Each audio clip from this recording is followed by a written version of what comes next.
The breakaway side is raising theologically ignorant issues about the contents of the 12th book of the History of Redemption series every day, and I would like to give an announcement based on this. And I have a script that has been prepared, and we'll put the PowerPoint up on the screen.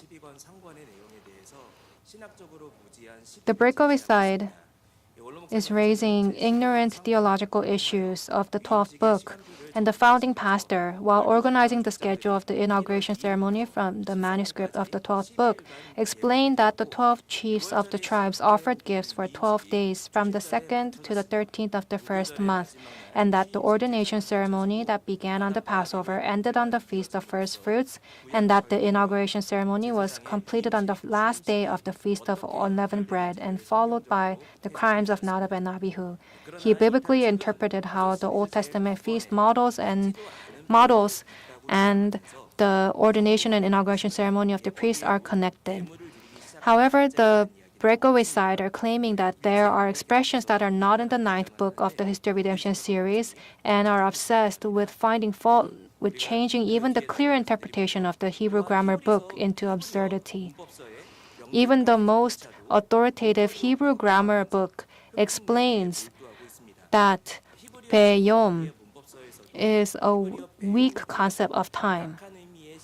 It's not a strong concept of time, but a weak concept of time, not a day, but the concept of the English word when.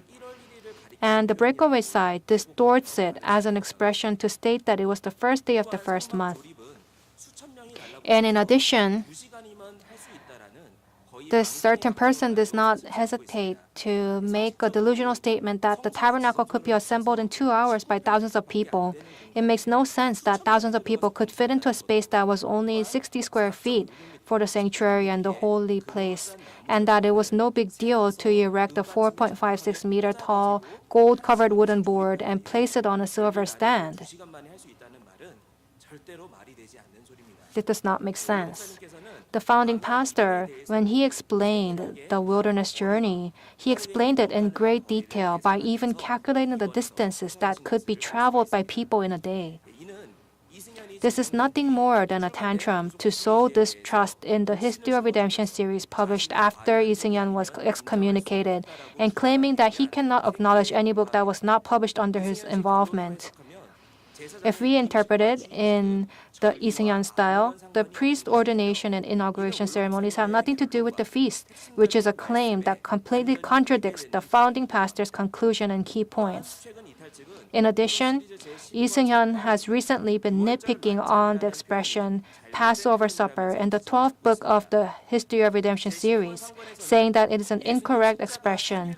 In the 12th book, while introducing the 3-day schedule of Jesus' crucifixion, it explains that he had the Passover supper with his disciples on the evening of Friday, which is Thursday our time, and the start of Friday, the 13th day of the first month, which is in the Jewish style.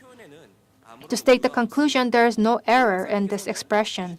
During the second service on April 7, 2013, the founding pastor said, and our acting senior pastor gave a sermon on this today. He said the Last Supper the Lord had with his disciples before being crucified was by no means a Passover meal, but a special meal commemorating the death of Jesus, the last dinner he had with his disciples before he died. And regarding this, to give an explanation, the chief priests and scribes wanted to kill Jesus after the feast, but the plan was brought forward by the betrayal of Judas Iscariot.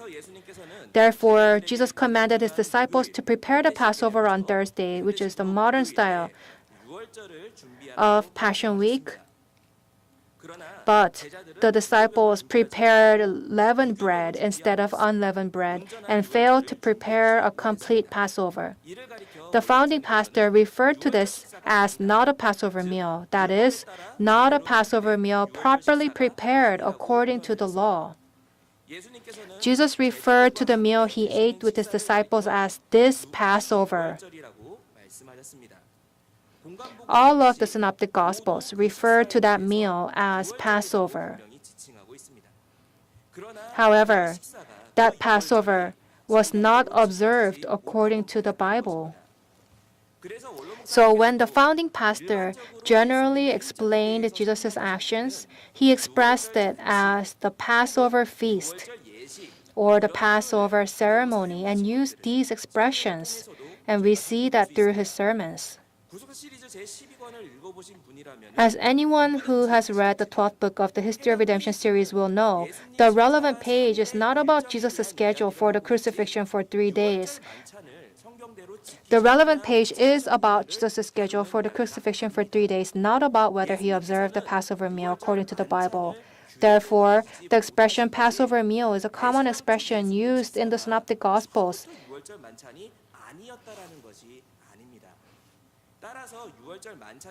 So this expression is something that is used in the Synoptic Gospels. It's a common expression and is an expression that the founding pastor generally used in his sermons and is also used in churches and in books.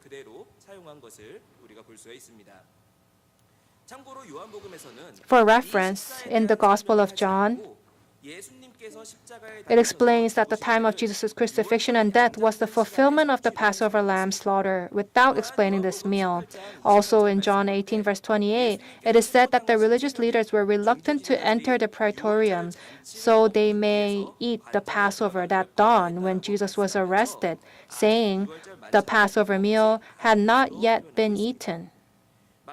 Since the Passover meal of the Synoptic Gospels and the Passover meal of the Gospel of John seem to conflict, this part is a very difficult problem that has not been resolved even through long theological debates.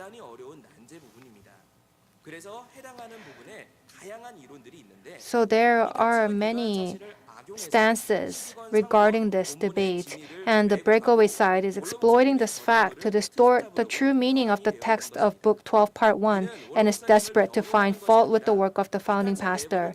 This is not an act of defending the founding pastor, but an act full of jealousy and malice to unite the internal group of the breakaway side and hinder the redemptive movement.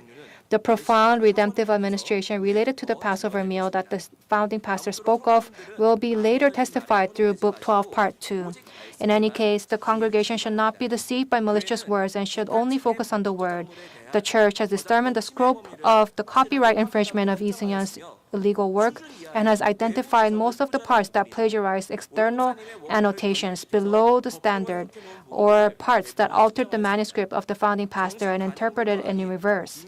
It's not worth responding to a non-commercial printed material that is not an official publication, but the level of interpretation is so crude that anyone can easily discern it when compared to Book 12, Part 1. For example, in the 2012 temporary binding of the manuscript of Pastor Park Yoon-sik, the sin offering is clearly described as Moses slaughtering the young bull. However, the copyright infringing material expressed it as Moses did not slaughter the sacrifice, but only took the blood. This is a direct copy of the Oxford Commentary, and it distorts Pastor Park Yoon-sik's interpretation. There are many commentaries and materials that support Pastor Park Yoon-sik's views, but it is definitely a fault to cite a commentary with a complete opposite interpretation, a low-level commentary, and interpret it incorrectly. In the 12th book of the History of Redemption series, Part 1, this is accurately interpreted according to the founding pastor's view, and it explained by emphasizing the complete inability of humans before the establishment of the mediating priest. The church will do its best to respond in all aspects so the honor of the founding pastor is not tarnished. Goebbels, a leader in Nazi Germany propaganda, said, "If you incite with one lie, you need 100 truths to stop it." In that way, lies are packaged. The founding pastor said this and that. He only taught me. In a narrow sense, it's like this, but in a broad sense, it's like that.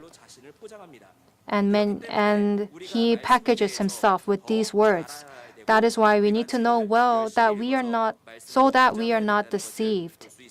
And we need to arm ourselves with the Word so we will not be deceived. I hope this opportunity will be an opportunity to arm ourselves with the words of the 12th book of the History of Redemption series. Thank you.